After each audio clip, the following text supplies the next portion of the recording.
Welcome to tonight's broadcast of the I&E Network. My name is Lou Jensen. Welcome, welcome, welcome, all of you.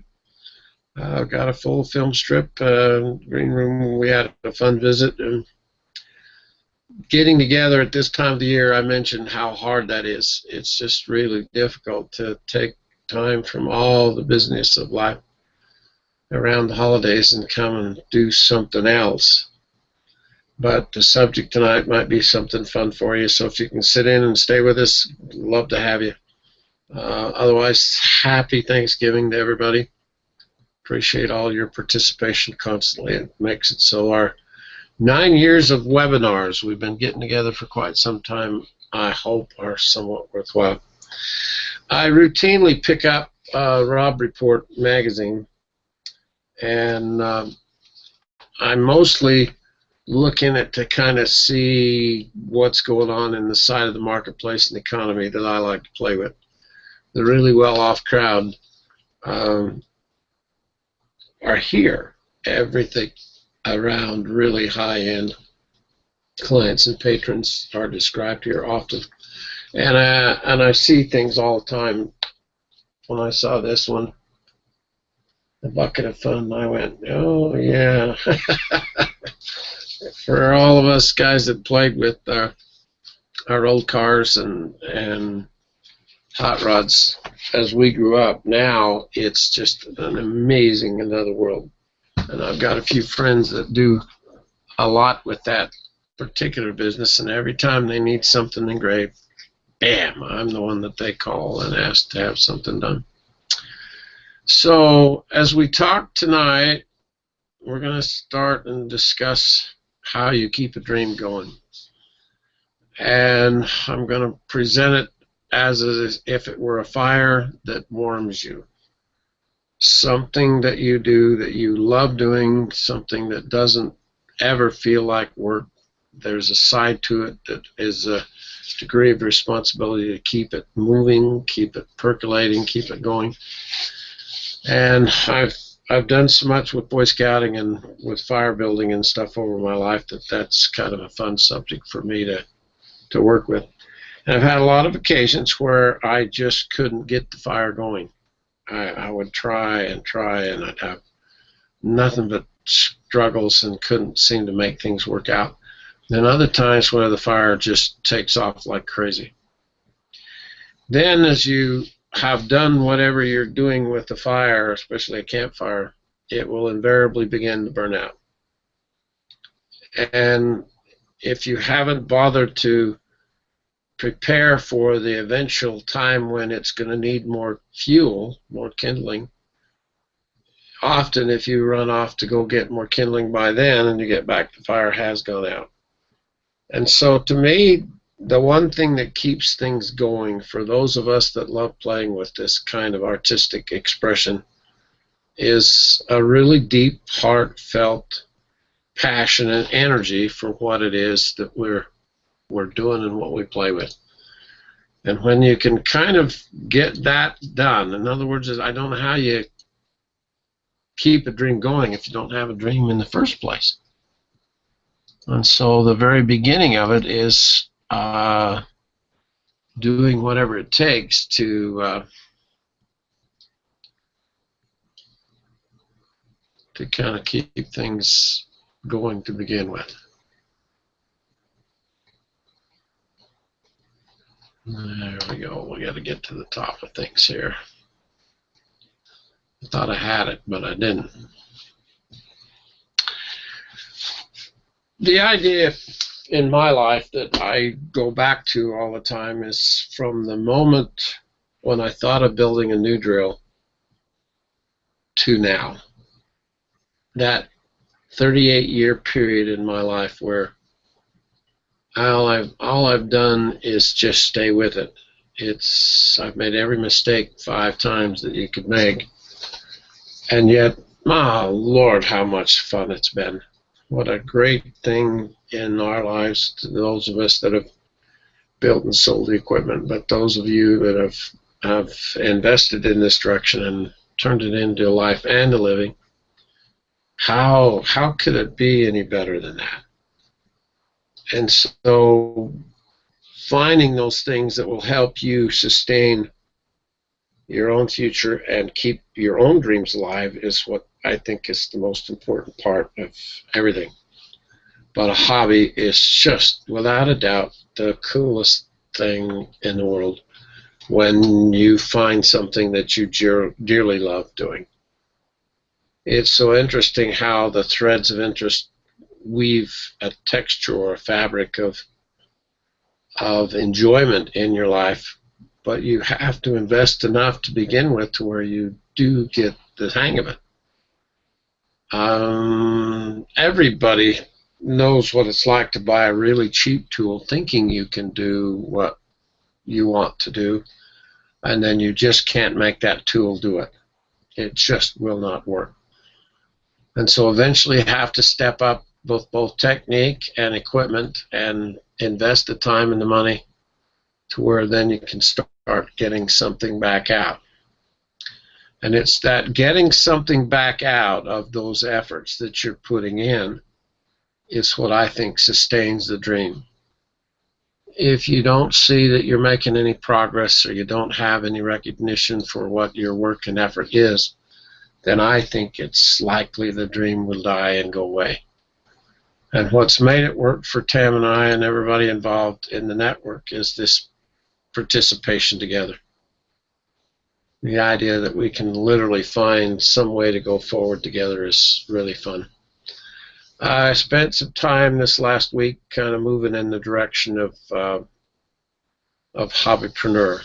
And for now, this is kind of the icon that I'm going to start posting and putting up. I've really been impressed with what I see in the stream daily from Entrepreneur, and I'm just thinking, well, I know those guys really well from all my years of doing business with them. But hobbypreneurism is by far still the smartest way to even get into the marketplace.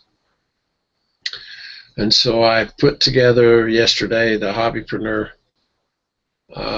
page, Google Plus page, and I'm going to start winging that and pushing that onto the marketplace as well. When I have crossed paths with so many of you that are so talented, we've got a meeting with Brian now in the 1st of January, and he has opened up some doors for literally some blind children. I can't wait to tell you what he's done and how it's worked and what's about to happen. But every one of you who have pursued something that came to you as an idea, you get the idea and then decide what you're going to do from there, and all of a sudden something really fun begins to show up out of it. When Keith started having these pre-cut pattern development ideas done, I remember the day I sat down and carved this stupid thing in 2005. It's just the most incredible stuff to lean into the life of someone else and then realize that their life then does affect yours. And Tam and I have talked often how you just can't, there's no way to measure how much Keith Holm has done for our circle, how much he's contributed, because he's just been involved. He doesn't, I don't think he kills himself at things, but he sure is persistent. And when he shares that with other people, then he really, really does something wonderful. This last 2 weeks ago, we had Eli come home from his mission in Fiji, and this was the slide of the weekend. He graduated from high school. So 2 years ago, I was sitting here enjoying my grandsons.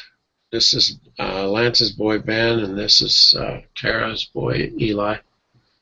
And I sit and watch a whole new generation beginning to take hold. Eli and I had a long conversation this last week. His education's going to go and what kind of things he's going to take on. And when I told him that we need a lawyer in the family really bad, he got it's like the deer in the headlights look, you know. He just went, "What, Grandpa?" And I said, "Yeah, think about it. Think about it. Anything in business anymore requires requires some legal counsel and advice. Then you cross paths with Mary Jo, and you see the kind of things that she's been able to produce with the equipment and pushed her life on, gone on beyond, I think, a degree of more than she kind of thought and expected. Watched Mel do his work and become so good at everything you do, Mel. And I think, my gosh, these people are influencing people beyond what they even know. Even without realizing it, how far out the stuff you do reaches. What if it reaches even further than any of us think? What if we really are traveling a road less traveled, and we've found an exit? We've found a way to go. When Tammy gets to spend time with her kids and participate with her grandkids, and you're spending some time at Little League or Boy Scouting or dance and song, anything that's out there, and you see a child this age with a little bit of a light in his eyes and begin to realize that Bailey's beginning to wake up to how good he is and how good his dad was, and have some potential to go explore that a little bit, you see what a parent gets to feel like in the lives of their progeny, those that are coming along after they've participated in something that is kind of challenging. And I know for a fact, because I've done this with my Little League teams over the years, the second someone does something that's a little bit outstanding, they just never, ever forget it. It's something that is so permanently burned into their brain. We're getting ready now through the month of December to kind of make a bit of a transition to help Tammy have more time for herself and see if we can't put her in a position. The thing I've heard for the last 2 or 3 years out of her most is, God, I want to do more of my work. I want to do the artwork and the things and play with the things I want to do. And all of you know this woman has held your hand for so many years. She's been involved with that phone and managing that side of the business till it's just kind of gotten a little bit heavy and a little bit unreasonable. So we're going to try and see if we can't make some changes at the beginning of the year that will then still get the job done, but give Tam a little bit more of her personal time to grow and develop and maybe get this particular project finished as well as some others. So when you see the quote and the idea just when you're getting used to yesterday, along came today. And if that's not the most common thread in all of living, I don't know what is. It just rolls forward no matter what. And we either can decide to just exist and get through those days as they show up, or we can make a battle plan and say, what I really want to do is accomplish something worthwhile, something that I have done or do that then reaches out. I was just reading out of Elbert Hubbard's book a quote from 1,000 words from a poet 1,000 years from now. And what he did was reach out and say, I've not even met you, you have no idea who I am, but I'm shooting my words out into the future 1,000 years. And I hope that life and living, the ups and downs, the struggles of it all, the good and the not so good all mixed in will still be what human beings experience 1,000 years from now. And boy, given how fast everything is changing now, it's hard to say. It's hard to know what's life going to be like then. And if I do something now in my life, will it have some impact on the future? It's also a little hard to realize that everything you've posted, everything you've put up, everything you've done on the social media side of things is still up. It's still there. It's out there somewhere, and it's going to always be out there somewhere. And so the side of thinking of what's worthwhile, what should you be doing, what should you be paying attention to me is such an issue anymore, because there's a lot there. It's an awful lot there. And we're not kids, any of us, so we all know that how much we put in is how much we get out.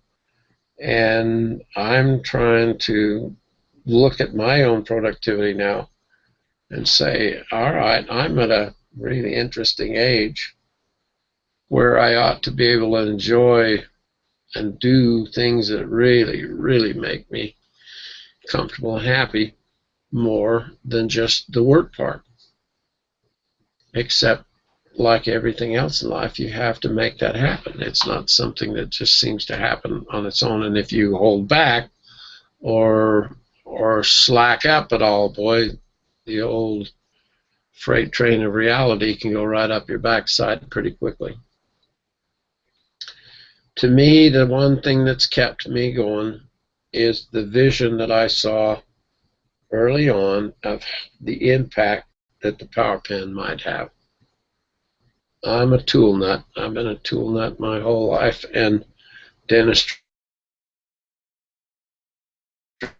growth of that tooled me. And then to come up with the high-speed power carving tool and begin to see its impact in other people's life, I have been so thrilled with what I see people produce with it. It's just one thing after another. And if you can get this individual personal dream lit, then the rest of you going and sustaining that dream is it's really quite predictable. All it is just taking a deep breath when things don't go well. Take a deep breath, throw another log on the fire, stoke the fire a little bit, and fire it up and keep going.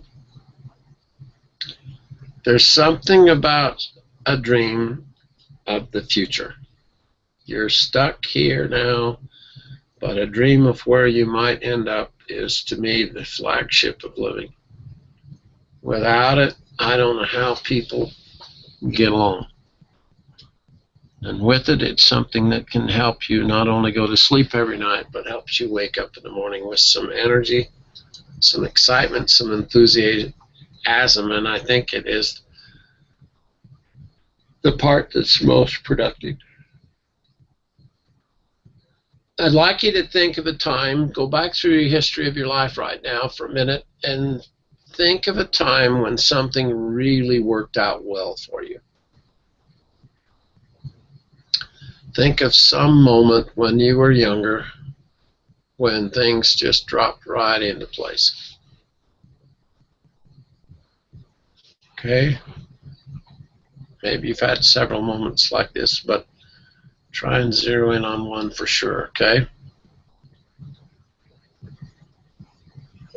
With hindsight, most of us can see how it worked out for us, how it was productive, what happened, what are the things that basically made things work out for you.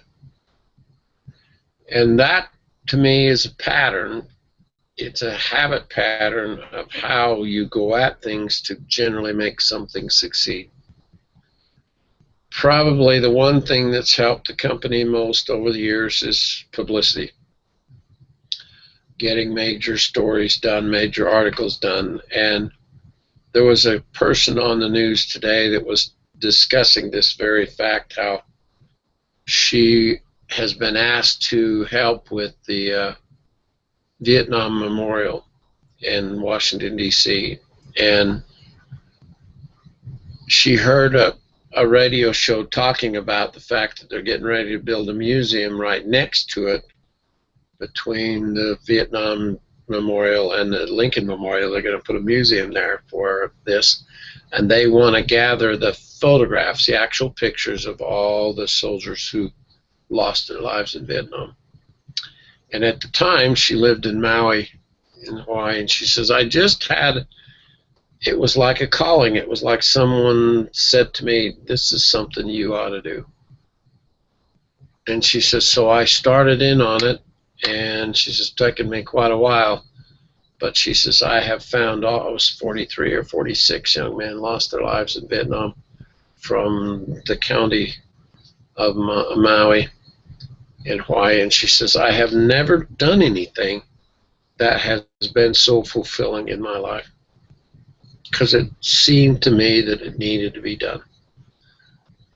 And when you light something up like in your life like that, that makes it feel so worthwhile, something that you just absolutely love doing and you don't mind getting involved, you start to develop a pattern of productivity, a way of going at things, of saying, well, this worked for me in the past, so why not see if I can't light that fire again. One of the great moments in my life was in California at the fairgrounds, out in the county fairgrounds, and we were there for the Winter National Drag Races, and I was engraving car and truck windows, and this editor walked up and was watching me engrave car windows, and he says, my God, he said, I didn't think I'd ever see, I thought I'd seen everything you could do to a car to customize it, and then here you are drawing pictures and doing graphics on the glass. Can I do a story about you? And that single moment was so significant. Without Dick DeLoach's feature, I'm not sure we would ever have become a company. But that one moment is so vivid in my mind, so vivid in the history of my own experience. I'm pretty sure that you have similar kinds of things, okay? But in the process of what's happened in the past is clues that will then help you to work towards the future. There's a pattern there.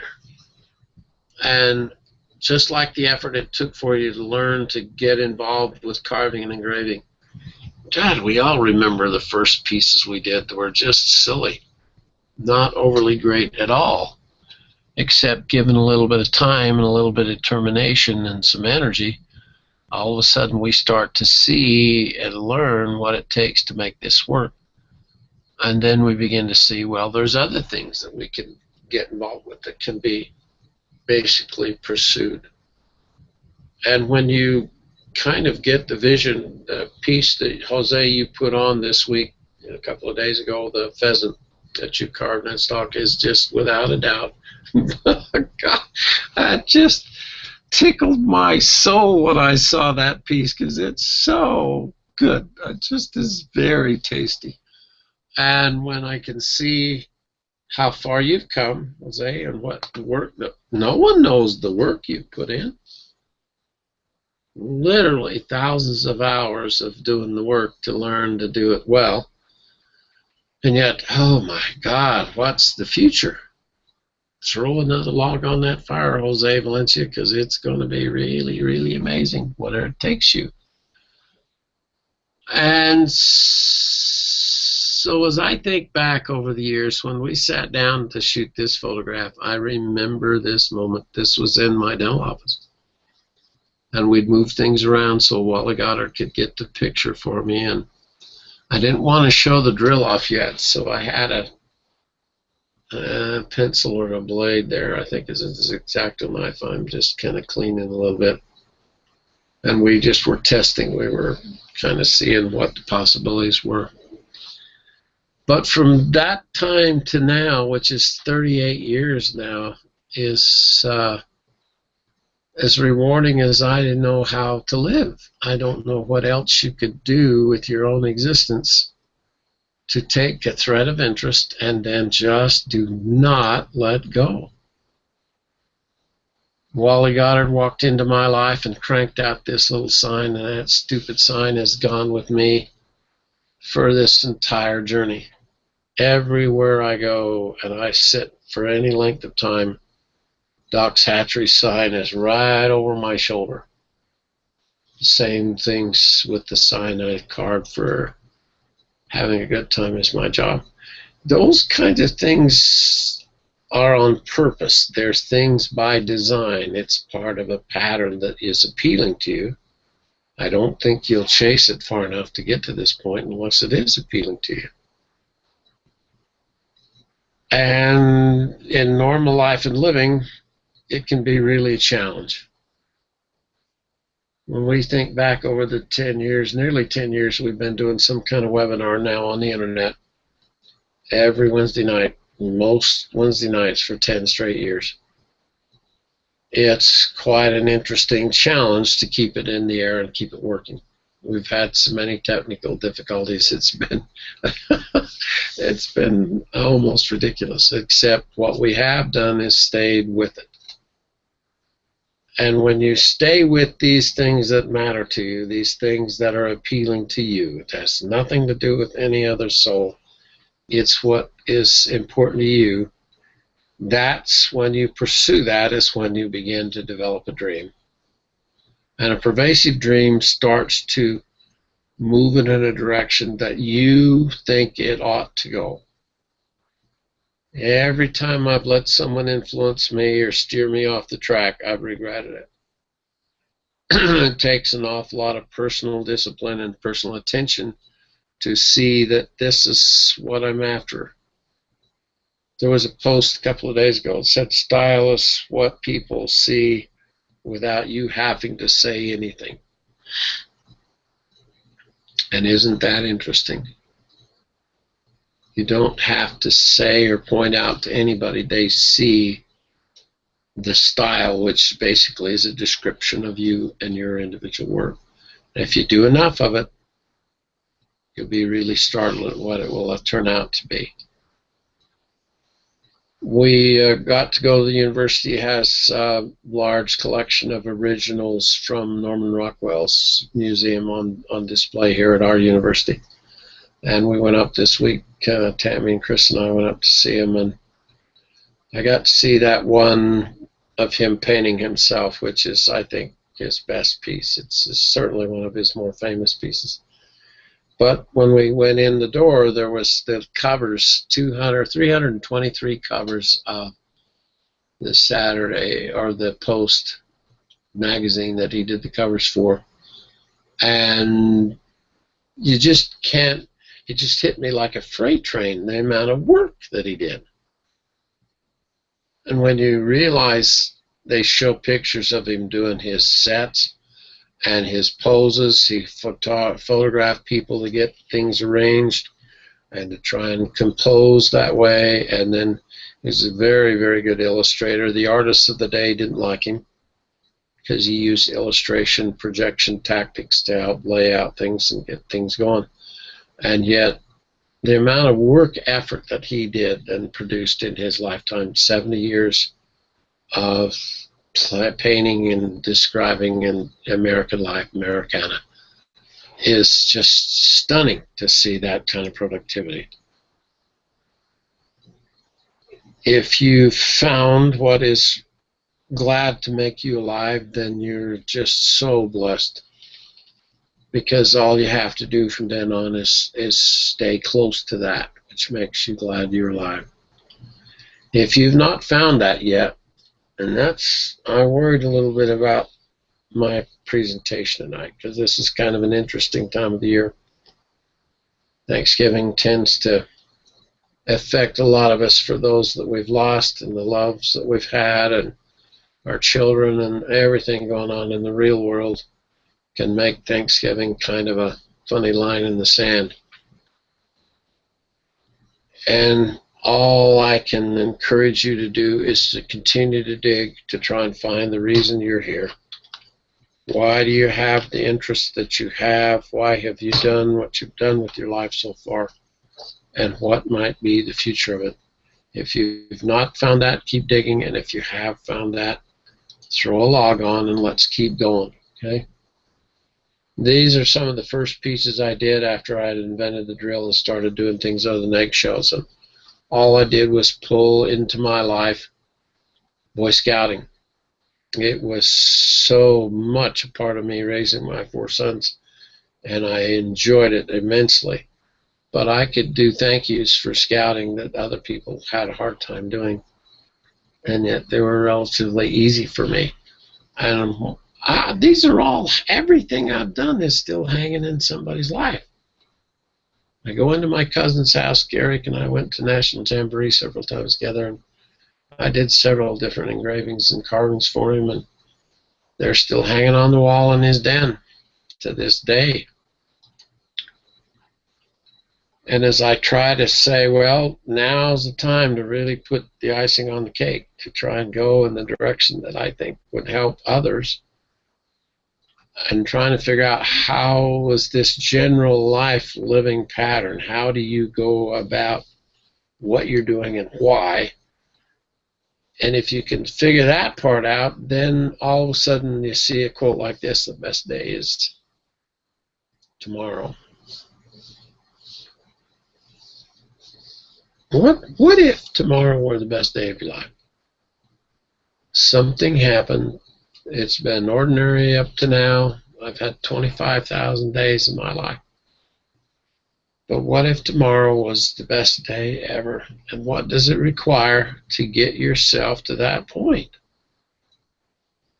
What are you trying to accomplish? What are you trying to pull into your life? And if you can say, well, I've had 25,000 tomorrows now, and they have been ups and downs mostly, but what if tomorrow was the really great one? And who's going to make it that great if not you? If you've had some degree of success and some degree of expectation and some degree of productivity this far in your life, then faith in tomorrow should be really strong for you.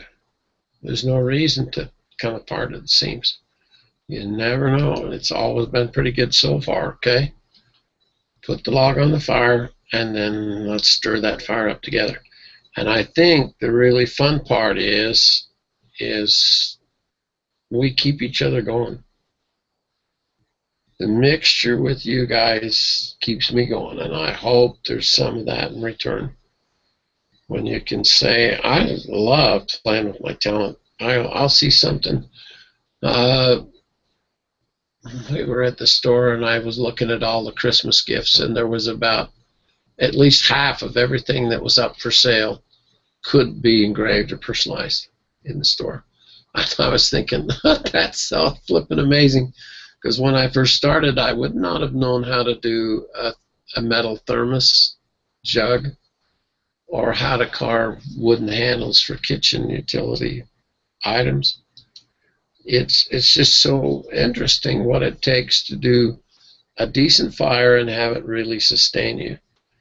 You build a fire one way to keep yourself warm. You build it another way if you're going to cook on it. And it's a matter of keeping the fire going and getting out of it the heat that it's generated by the mixture of the fuel. So let's chop some more wood, sort out that individual dream, and try and see if you can't get ahead of what's next.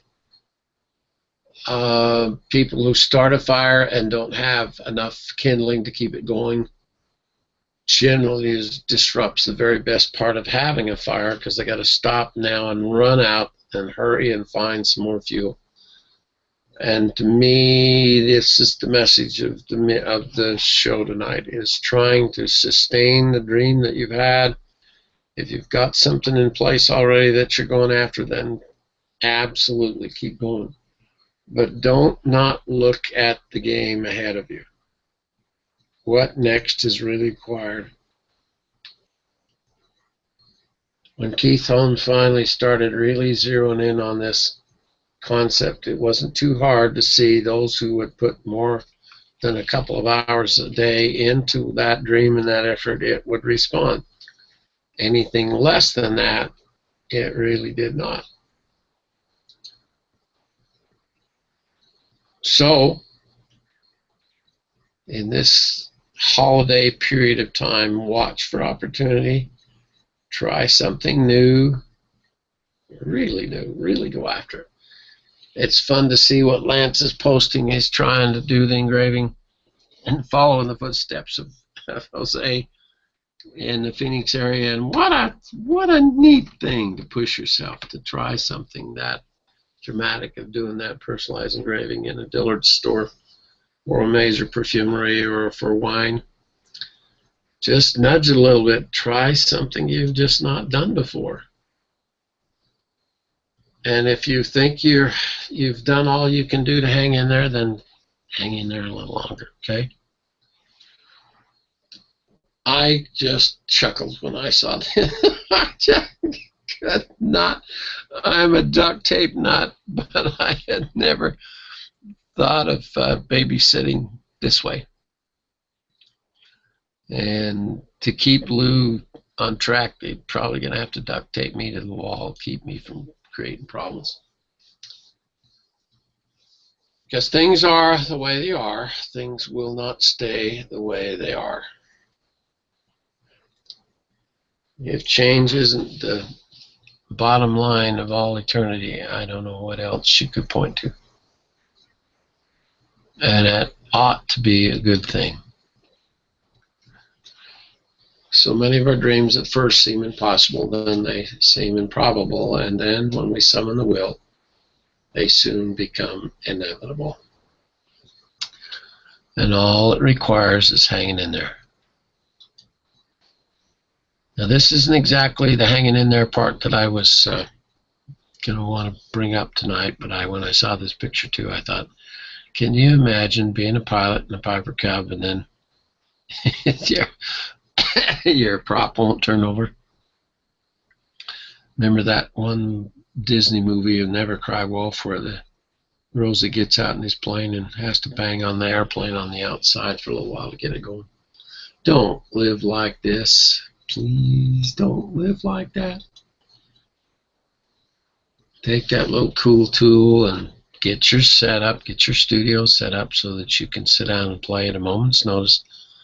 Give yourself a determined period of time every day to practice. Since I started drawing and sketching every day, then things became a reality. Before that, it was just a thought, just a dream, just a kiss and a promise. That's not enough. What you want to do is push things to the point that it really begins to rub off on your heart and your soul. You get a feel for where you're going. You get a feel for what you're doing. And I think it really, it starts to be something you can count on. It's that faith in the future, saying, God, I know I'm on the right track now, okay?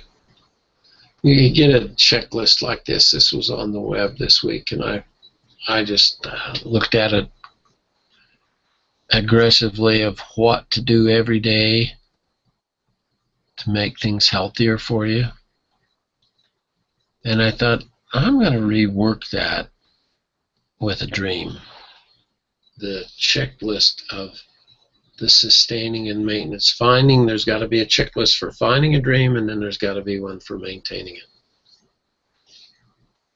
And so you see one form of concept and then think in terms of what that really means in another form. And once you begin to do that, you start to realize that, oh my hell, I saw this picture and I went, oh crap, I got to do one like that. I want to have one of me looking in that magic little box, because that's kind of how things have been for me since 1977.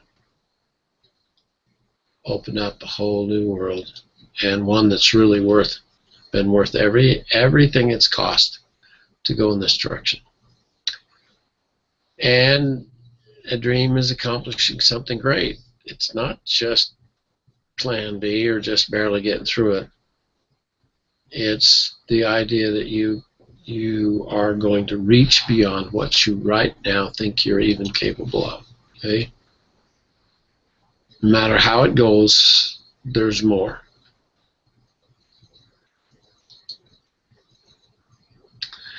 There was an article in Entrepreneur Magazine. They did an analysis of 23 different research projects, and they came up with a general title of the 5 big personality dimensions that are required for doing something really new in enterprise.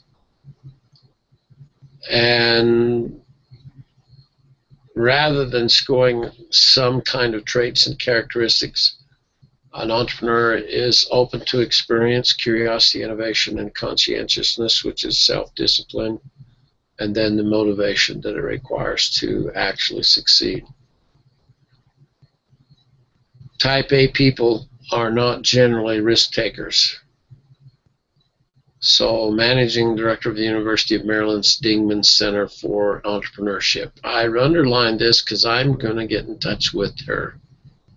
It's so easy to find people now and interact with them more than it has ever been, and I'm going, I've never heard of this bunch before. But apparently they're significant enough in their measuring of what's going on here, okay?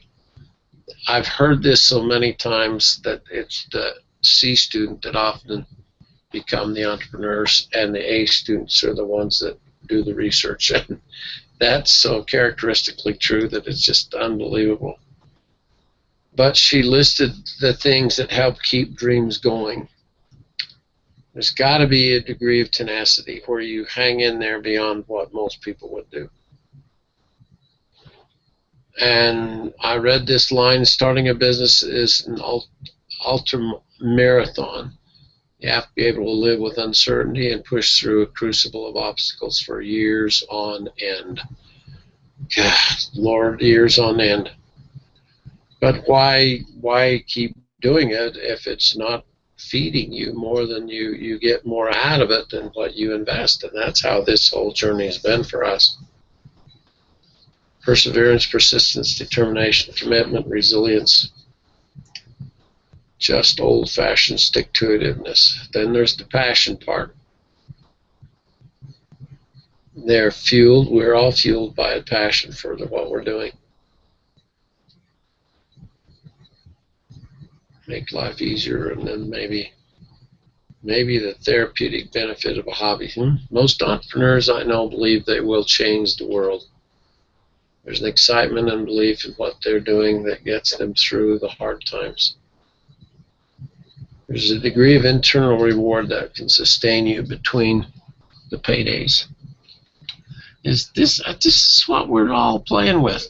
This is what we're getting ready as a kit that we're going to start developing for the wounded warriors that are struggling so much. I sit and think, oh, good Lord, can we help them?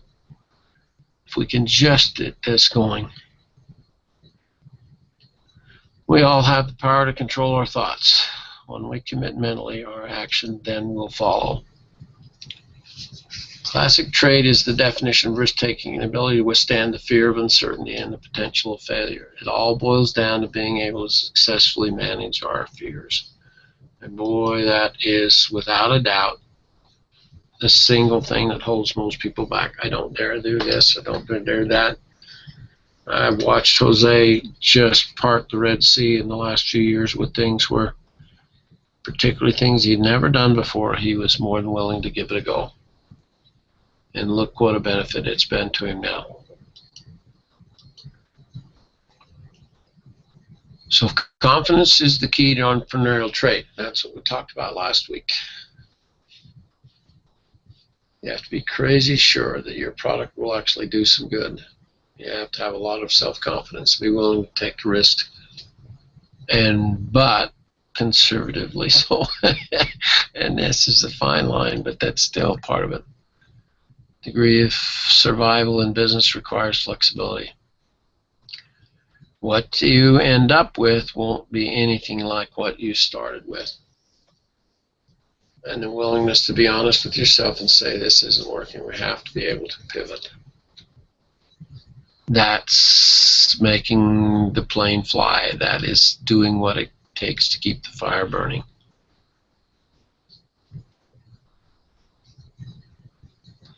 So, we're gearing up now through the holidays. These shows that I do from now till January are meant to inspire. They're meant to try and light a fire, renew a fire in each of you, to rethink your plans and rethink your circumstances and get the fire going again. And then through the holidays, it's so difficult to get anything really done, but occasionally sit down and think about things a little. And then we'll go on from there and see if we can't get things really going in the first of the year.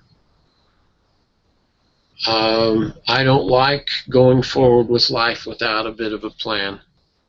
I've kind of been an aim your life person my entire existence, and that's going to continue. I can't see how you can get up every morning and not know which path you're on. As I release all patterns of struggle and competition, this brings me ultimate freedom. This is a really wise statement, because we're not here to compete with another soul. We're here to grow our lives and take our lives in the direction that we can, and see if we can't figure out how best to do that. So you live this kind of a life, or you live this kind of life. But it's your own brain that makes this a circumstance. Yeah, that one's not fun to be involved with. If you cannot find peace within yourself, you'll never find it anywhere else. It is a personal decision to say, how am I doing, what am I doing, and which is the pathway next that I really most need to take. I don't know if you've still been able to stay on, Jose, but I want to congratulate you on this one. I don't think I've ever seen a drop relief that I like more. Just laid out so well. When you can see what you can do and then begin to realize all Jose has to keep doing now is what he's been doing. And continue to excel, continue to make it look better, continue to put more into the process so that you can then get more out of it. Coming from Mark Twain, this statement, I saw it on the wall of our graphic designer, the guy that used to do a lot of our advertising paperwork and stuff, and he had a beautiful office. And walk in, he had this done in lettering and done up on the wall of his reception area. 20 years from now, you'll be more disappointed by the things that you didn't do than by the ones you did. So throw off the damn bow lines and let's sail. Get out of the harbor and catch the trade winds. Explore, dream, and discover. God, that's a strong statement. At first, we weren't sure if these were originals, but you could get up and you could just see the brush strokes and the paint. And it's so interesting. Tam and I were there for the opening of the museum in Connecticut, and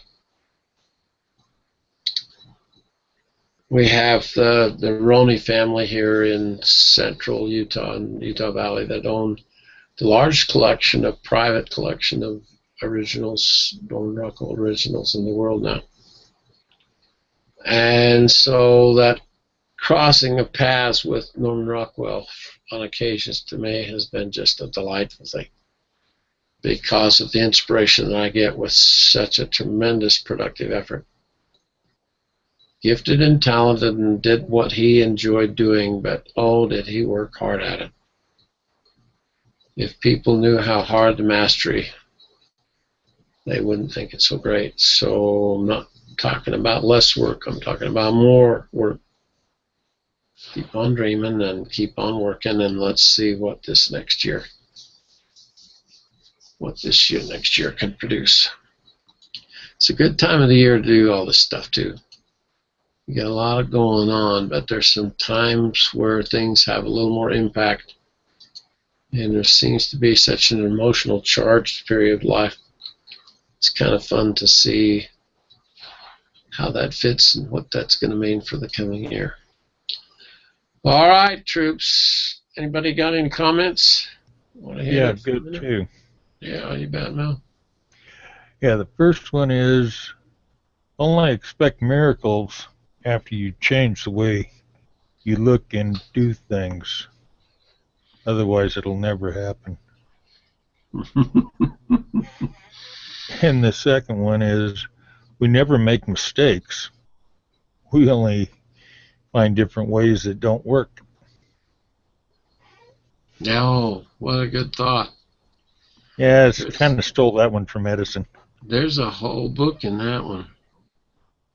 Yeah, Thomas Edison discovered 270 some odd ways of not to make a light bulb. Yeah, I've heard that. All the ways it didn't work, or that he couldn't figure out how to make them work, and then eventually he did.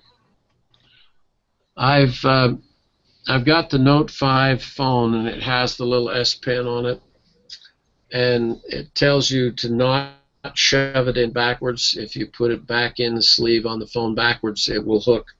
There's a little barb in there that helps hold it. And so I've been telling Tam, don't you make a mistake with your phone. And then the other day, I stuck that stupid thing in backwards, and it hooked up, and I just went, dang, I'm going through so much trouble to even get this phone.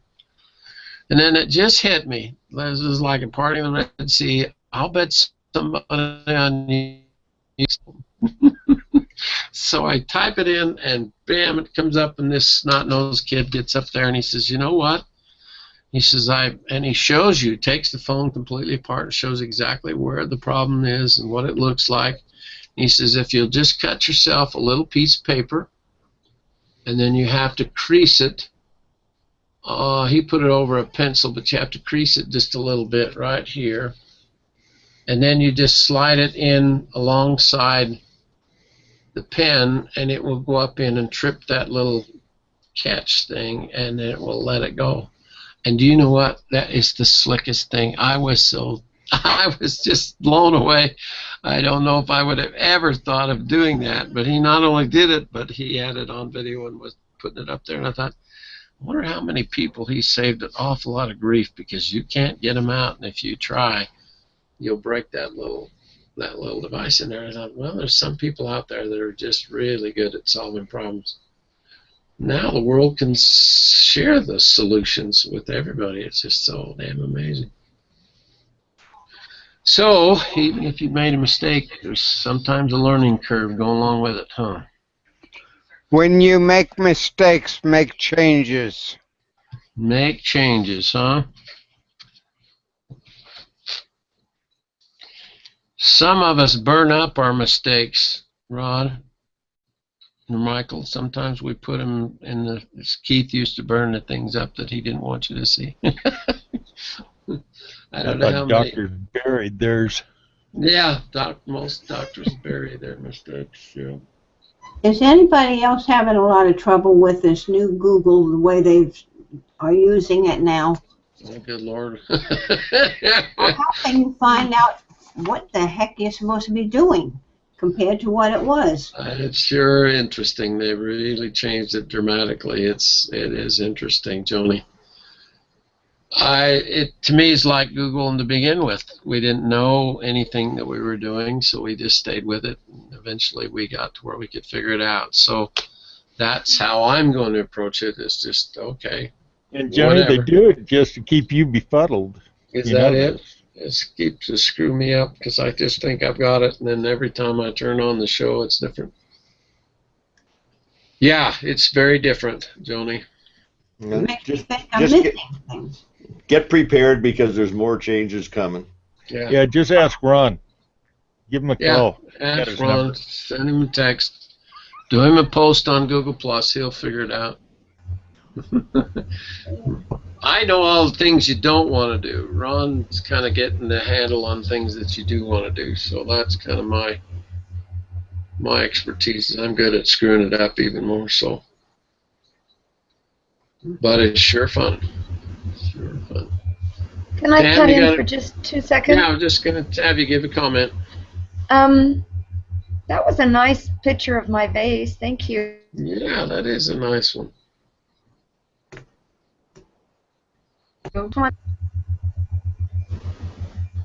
And I'm freezing up again. Yes, you are. I'm sorry. I gotta go start cooking, and I just wanted to tell everybody happy Thanksgiving, and I hope you have a wonderful weekend. If you're freezing, turn your thermostat up. She's out in the studio, and there's not quite enough heat out there. Glad to see you, Yes. Tammy. Good to have everybody together. Wish you all a great Thanksgiving. Hope that tomorrow's a good, peaceful, and calm day, and that we don't have any major catastrophes from all the baloney in the Middle East and the presidential election. I have never seen the news cycle be so crazy. We have got so much going on in the world, it's almost unbelievable. So take a deep breath and stick with the things that matter to you most, and I'll bet you next year at Thanksgiving time we'll be doing just fine, just like we have for 25,000 days already. Okay? Appreciate all you guys. Those of you that participate consistently have been just beyond measure, beyond reason, such good friends and such great relationships. It has been something else for all these years of hanging in there. I don't know if we've done anything or accomplished much, but hey, it hasn't been dull. That's the main thing, right? Is Lou going to have a webinar tonight? I don't know. He's in Utah. I'm in North Carolina. Who knows for sure what, right? All right, we'll see you next week, gang. Have a great day tomorrow, and don't let the turkeys get you too much. Bill O'Reilly last night said it's okay to eat all you want tomorrow. Don't let tomorrow worry you. Eat everything. Then the next, from that day forward, drink a glass of water with lemon in it before you eat. Every meal, drink a glass of warm water with lemon in it, and he says you won't eat so much, and you'll stay slim and trim. And I got to lose 30 pounds or kill myself, so I'm going to give that a try. So that's a tip of the day. Well, we celebrated today. We had our Thanksgiving dinner today because we had friends that came up that were going away tomorrow. And here's a hint for if you never tried it. We made the turkey in an oven bag, not a brown paper bag. It's an oven bag. Somebody told us about it. Cut down on the cooking time, and the turkey got so tender. My wife tried to pick it up and take the drumstick off. The bone pulled right out of the meat. It was unbelievably delicious and juicy. Make it in an oven bag. Works great. It's a lot easier to clean up later, too. Yeah, the oven was not messy at all. Don't mess up anything with it. Yeah, No, it's amazing to me that they We're work. going to the kids' house tomorrow and make a mess. Then come That's home. even a better way. Let it That's put it in the somebody best else's house. Josh is cooking for everybody tomorrow, and so all Chris and I got to do is show up. We got her made. Should be a good day tomorrow. Thank you, everybody. Enjoy your contribution so very much. So let me know how things are going for you. Let's see if we can't move everybody's notch a little bit higher for one more year now. 216 is going to be quite a year. Hey, Ron, that little beast that I had in my arms,